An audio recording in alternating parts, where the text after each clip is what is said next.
Yeah, today's my birthday, so happy birthday to me. I was really excited this morning. I woke up and I jumped out of bed and I ran across the floor on my bare feet and I ran downstairs and I couldn't wait to look underneath the birthday tree and see everything that I had gotten. I was really hoping against hope that I would get a really nice camcorder, one that you can edit inside the camera itself, and maybe do some trick shots and maybe add some music effects, some other special effects, do some kind of double shots, and I don't know, something. But when I got down there, there was no video camera. In fact, there was no birthday tree. In fact, there wasn't anything that there wasn't there the night before.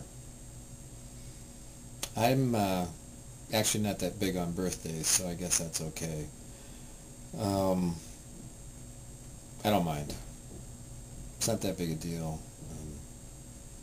You don't need to feel sorry for me.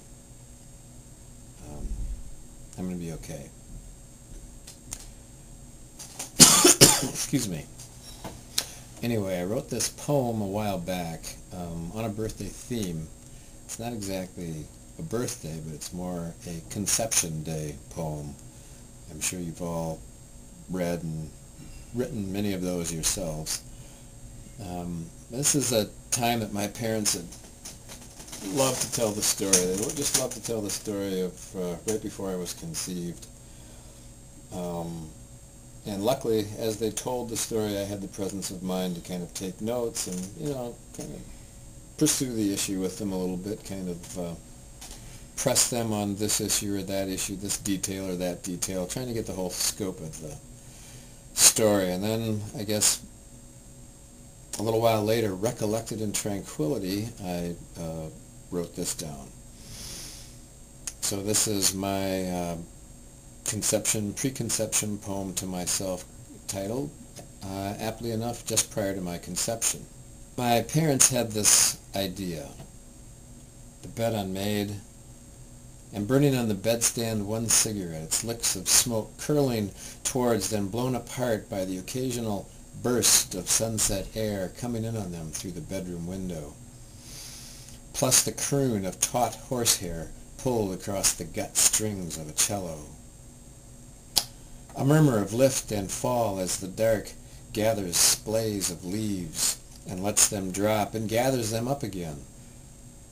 The plink of moths stunning themselves against a bare porch bulb flecked with black carcass spots and shreds of wing from the previously deceased, plus an arm tossed across a chair. And I, crazy to impinge, haunting the room, like fire haunts an unlit match, or like forest haunts a gathering of sticks. Okay, she said, as he mingled for her dad and brewed, making of his blood a hectare of wine. Yes, she said, as he suggested dark, and then, coming closer, suggested, breathe. In his arms, foreground, and in her dictionary, salt. And oh, did she ratchet her faith to home, and did he walk his leak before snow entered the drain of the museum.